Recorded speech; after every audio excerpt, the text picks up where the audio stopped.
कौन मेरी कसक में नित मधुरता भरता अलक्षित। कौन प्यासे लोचनों में घुमड़ घिर झरता अपरिचित। स्वर्ण स्वप्नों का चितेरा नींद के सूने निलय में, कौन तुम मेरे हृदय में। कौन तुम मेरे हृदय में जैसे अनगिनत खूबसूरत गीत लिखने वाली महादेवी वर्मा जी का आज परिनिर्वाण दिवस है। एक लंबे समय से मेरे मन में था कि महादेवी जी ने जो संस्मरण लिखे हैं उनका पाठ किया जाए, लेकिन कुछ तकनीकी अड़चनों की वजह से ऐसा संभव नहीं हो पाया। आज महादेवी जी के निराला पर लिखे गए संस्मरण के कुछ अंश मैं आपके सामने पढ़ना चाहूँगी। आइए सुनते हैं निराला भाई जो रेखाएं न कह सकेंगी, संस्मरण के कुछ अंश। एक युग बीत जाने पर भी मेरी स्मृति से एक घटा भरी अश्रुमुखी सावनी पूर्णिमा की रेखाएं नहीं मिट सकी हैं। उन रेखाओं के उजले रंग न जाने किस व्यथा से गीले हैं कि अब तक सूख भी नहीं पाए। उड़ना तो दूर की बात है।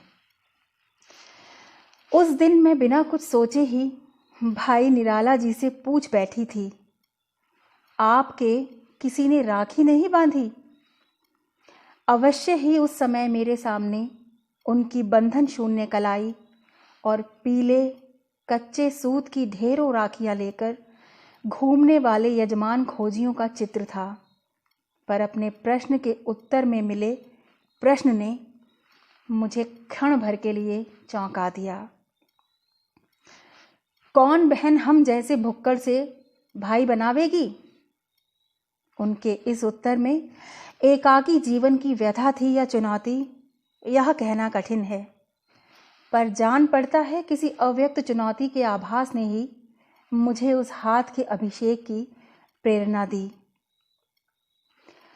जिसने दिव्य वर्णगंध मधु वाले गीत सुमनों से भारती की अर्चना भी की है और बर्तन मांजने, पानी भरने जैसी कठिन श्रम साधना से उत्पन्न स्वेद बिंदुओं से मिट्टी का श्रृंगार भी किया है। मेरा प्रयास किसी जीवंत बवंडर को कच्चे सूत में बांधने जैसा था या किसी उच्च महालंग मोम के तटों में सीमित करने के समान। यह सोचने विचारने का तब अवकाश नहीं था, पर आने वाले वर्ष निराला जी के संघर्ष के ही नहीं, मेरी परीक्षा के भी रहे।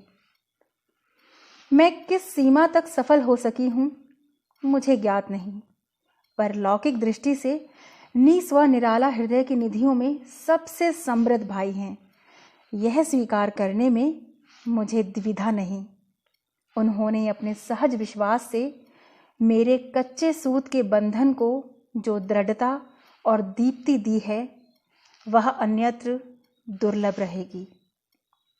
दिन रात के पगों से वर्षों की सीमा पार करने वाले अतीत ने आग के अक्षरों में आंसू के रंग भर भर कर ऐसी अनेक चित्र कथाएं आंक डाली हैं, जिनसे इस महान कवि और असाधारण मानव के जीवन की मार्मिक झांकी मिल सकती है। पर उन सबको संभाल सके ऐसा एक चित्राधार पा लेना सहज नहीं। उनके अस्त व्यस्त जीवन को व्यवस्थित करने के असफल प्रयासों का स्मरण आज मुझे सोचकर हंसी आती है। एक बार अपनी निर्बंध उदारता की तीव्र आलोचना सुनने के बाद उन्होंने मुझे व्यवस्थित रहने का वचन दिया। संयोग से तभी उन्हें कहीं से 300 रुपये मिले।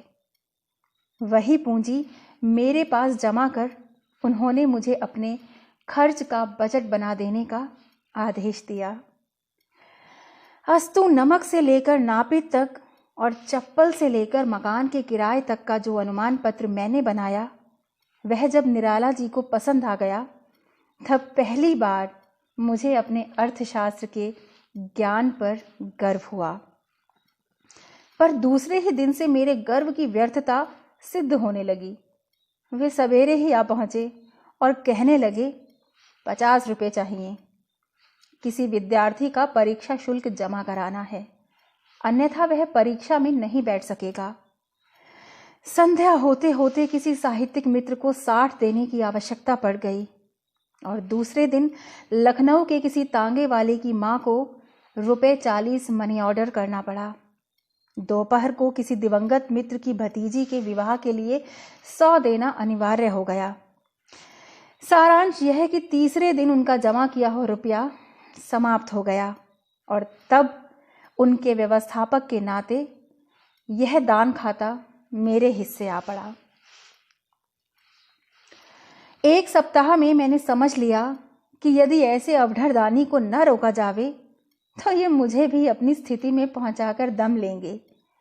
तब से फिर कभी उनका बजट बनाने का दुस्साहस मैंने नहीं किया। पर उनकी अस्त व्यस्तता में बाधा पहुंचाने का अपना स्वभाव मैं अब तक नहीं बदल सकी हूं। वह संध्या स्मृति विशेष महत्व रखती है जब श्रद्धेय मैथिली शरण जी निराला जी का आतिथ्य ग्रहण करने आए। बगल में गुप्त जी के बिछौने का बंडल दबाए दिया सलाई के क्षण प्रकाश क्षण अंधकार में तंग सीढ़ियों का मार्ग दिखाते हुए निराला जी हमें उस कक्ष में ले गए जो उनकी कठोर साहित्य साधना का मूक साक्षी रहा है। आले पर कपड़े की आधी जली बत्ती से भरा पल तेल से खाली मिट्टी का दिया मानो अपने नाम की सार्थकता के लिए ही जल उठने का प्रयास कर रहा था। यदि उसके प्रयास को स्वर मिल सकता तो निश्चय ही हमें मिट्टी के तेल की दुकान पर लगी भीड़ में सबसे पीछे खड़े पर सबसे बालिश्त भर ऊंचे गृहस्वामी की दीर्घ पर निष्फल प्रतिज्ञा की कहानी सुना सकता।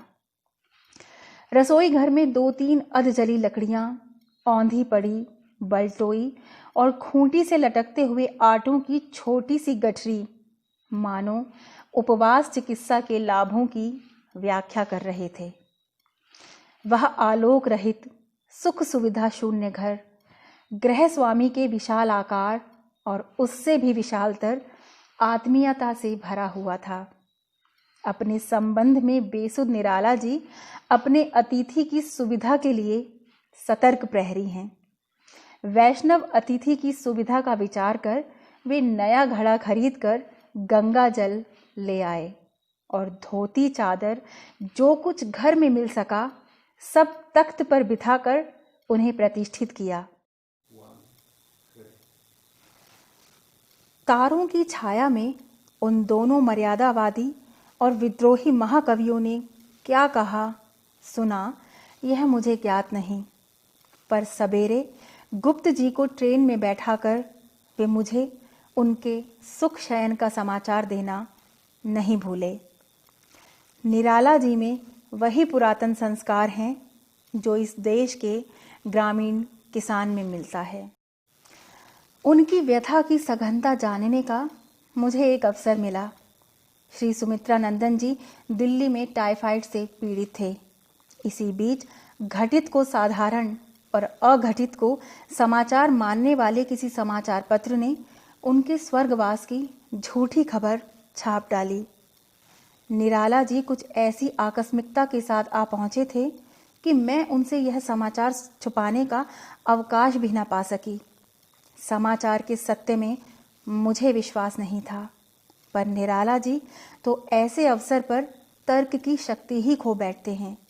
वे लड़खड़ाकर सोफे पर बैठ गए और किसी अव्यक्त वेदना की तरंग के स्पर्श से मानो पाषाण में परिवर्तित होने लगे।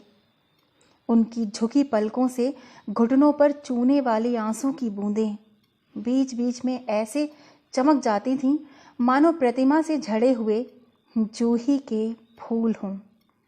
स्वयं अस्थिर होने पर भी मुझे निराला जी को सांत्वना देने के लिए स्थिर होना पड़ा।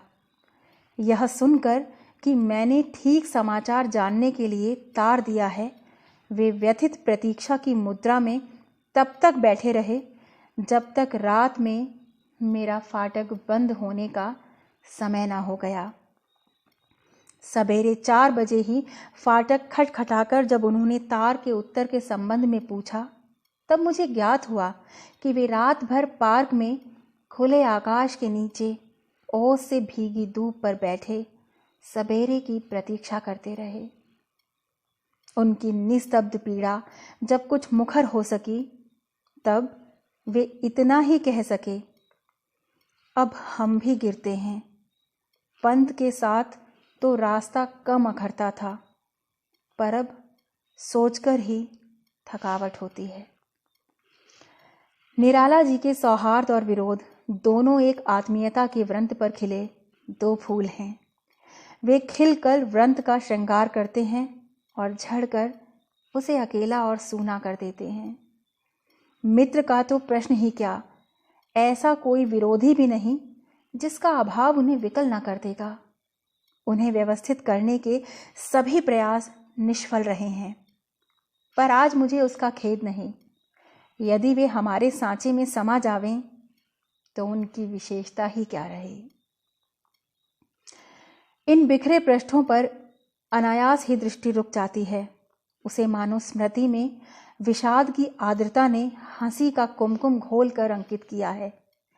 साहित्यकार संसद में जब सब सुविधाएं सुलभ होने पर भी उन्होंने स्वयं पाकी बनकर और एक बार भोजन करके जो अनुष्ठान आरंभ किया, उसकी तो मैं अभ्यस्त हो चुकी हूँ। पर अचानक एक दिन जब उन्होंने पाँव भर गेरू मंगवाने का आदेश दिया, तब मैंने समझा कि उनके पित्ती निकल आई है, क्योंकि उसी रोग में गेरू मिले हुए आटे के पुए खाए जाते हैं और गेरू के चूर्ण का अंगराग लगाया जाता है। प्रश्नों के प्रति निराला जी कम सहिष्णु हैं और कुतूहल की दृष्टि से मैं कम जिज्ञासु हूँ। फिर भी उनकी सुविधा असुविधा की चिंता के कारण मैं अनेक प्रश्न कर बैठती हूँ और मेरी सद्भावना में विश्वास के कारण वे उत्तरों का कष्ट सहन करते हैं। मेरे मौन में मुखर चिंता के कारण ही उन्होंने अपना मंतव्य स्पष्ट किया। हम अब संन्यास लेंगे। मेरी उमड़ती हंसी को व्यथा के बांध ने जहां का तहां ठहरा दिया।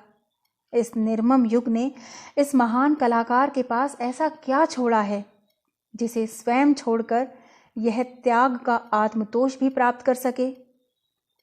मैं सोच ही रही थी कि चिरंजीवी वसंत ने परिहास की मुद्रा में कहा, तब तो आपको मधुकरी खाने की आवश्यकता पड़ेगी।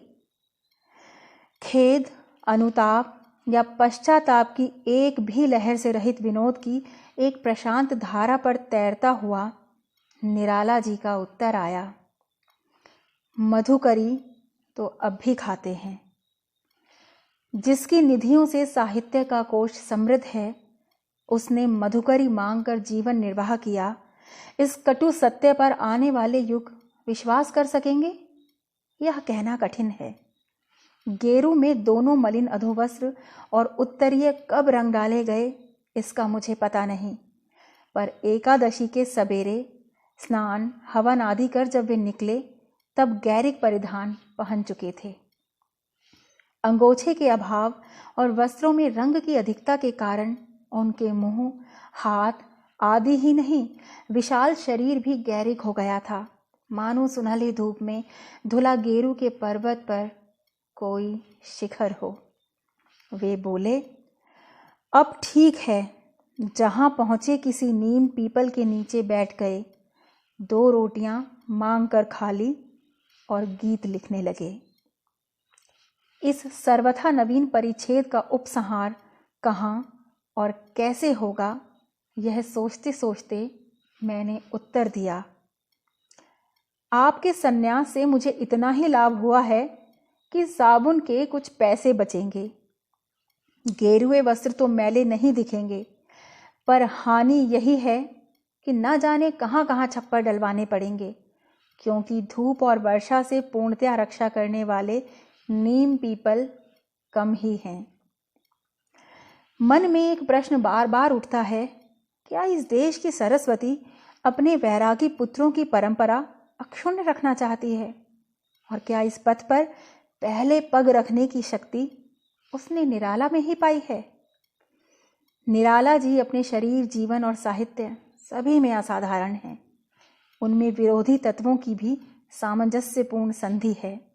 उनका विशाल डील डौल देखने वाले के हृदय में जो आतंक उत्पन्न कर देता है, उसे उनके मुख की सरल आत्मीयता दूर करती चलती है। उनकी दृष्टि में दर्प और विश्वास की धूप छाही द्वाभा है।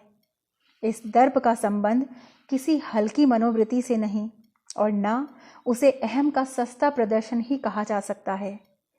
अविराम संघर्ष और निरंतर विरोध का सामना करने से उनमें जो एक आत्मनिष्ठा उत्पन्न हो गई है, उसी का परिचय हम उनकी दीप्त दृष्टि में पाते हैं।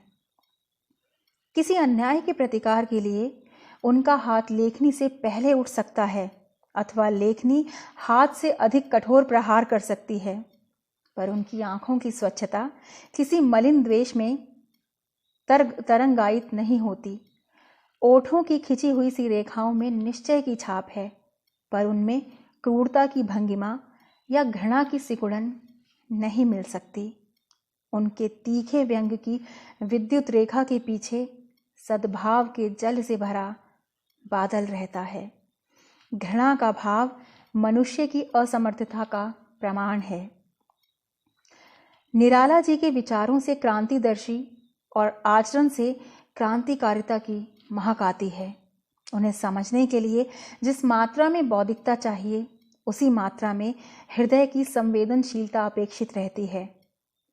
ऐसा संतुलन सुलभ न होने के कारण उन्हें पूर्णता में समझने वाले विरल मिलते हैं। ऐसे दो व्यक्ति सब जगह मिल सकते हैं, जिनमें एक उनकी नम्र उदारता की प्रशंसा करते नहीं थकता और दूसरा उनके उद्धत व्यवहार की निंदा करते नहीं हारता। मनुष्य जाति की नासमझी का इतिहास क्रूर और लंबा है। प्रायः सभी युगों में मनुष्य ने अपने में से श्रेष्ठतम पर समझ में न आने वाले व्यक्ति को छांटकर कभी उसे विष देकर, कभी उसे सूली पर चढ़ाकर और कभी गोली का लक्ष्य बनाकर अपनी बर्बर मूर्खता के इतिहास में नए पृष्ठ जोड़े हैं। निराला जी अपने युग की विशिष्ट प्रतिभा हैं, अतः उन्हें अपने युग का अभिशाप झेलना पड़े तो आश्चर्य नहीं। उनके जीवन के चारों ओर परिवार का वह लौहसार घेरा नहीं, जो व्यक्तिगत विशेषताओं पर चोट भी करता है और बाहर की चोटों के लिए ढाल भी बन जाता है। उनके निकट माता, बहन, भाई आदि के कोमल साहचर्य के अभाव का ही नाम शैशव रहा है। जीवन का वसंत ही उनकी पत्नी वियोग का पतझड़ बन गया। आर्थिक कारणों ने उन्हें अपनी मातृहीन संतान के कर्तव्य निर्वाह की सुविधा भी नहीं दी। पुत्री के अंतिम क्षणों में वे निरुपाय दर्शक रहे और पुत्र को उचित शिक्षा से वंचित रखने के कारण उसकी उपेक्षा के पात्र बने। अपनी प्रतिकूल परिस्थितियों से उन्होंने कभी ऐसी हार नहीं मानी जिसे सहाय बनाने के लिए हम समझौता कह सकते। जो अपने पथ की सभी प्रत्यक्ष अप्रत्यक्ष बाधाओं को चुनौती देता हुआ, सभी आघातों को हृदय पर झेलता हुआ लक्ष्य तक पहुंचता है, उसी को युग स्रष्टा साहित्यकार कह सकते हैं।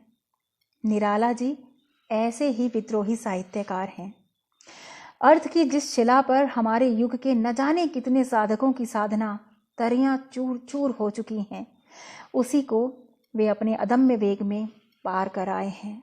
उनके जीवन पर उस संघर्ष के जो आघात हैं, वे उनकी हार के नहीं, शक्ति के प्रमाण पत्र हैं। उनकी कठोर श्रम, गंभीर दर्शन और सजग कला की त्रिवेणी न अछोर मरु में सूखती है, न अकूल समुद्र में अस्तित्व रखती है। जीवन की दृष्टि से निराला जी किसी दुर्लभ सीप में ढले सुडोल मोती नहीं हैं, जिसे अपनी महारधरता का साथ देने के लिए सवर्ण और सौंदर्य प्रतिष्ठा के लिए अलंकार का रूप चाहिए। वे तो अनगढ़ पारस के भारी शिलाखंड हैं। न मुकुट में जड़कर कोई उसकी गुरुता संभाल सकता है और न पद त्राण बनकर कोई उसका भार उठा सकता है। निराला जी के साहित्य की शास्त्रीय विवेचना तो आगामी युगों के लिए भी सुकर रहेगी, पर उस विवेचना के लिए जीवन की जिस पृष्ठभूमि की आवश्यकता होती है उसे तो उनके समकालीन ही दे सकते हैं। साहित्यकार के जीवन का विश्लेषण उसके साहित्य के मूल्यांकन से कठिन है। साहित्य की कसौटी सर्वमान्य होती है, पर उसकी उर्वर भूमि आलोचक के विशेष दृष्टि बिंदु को फलने फूलने का आकाश दे सकती है। एक कविता का विशेष भाव, एक चित्र का विशेष रंग और एक गीत की विशेष लय किसी के लिए रहस्य का द्वार खोल सकती है और किसी से टकराकर व्यर्थ हो जाती है।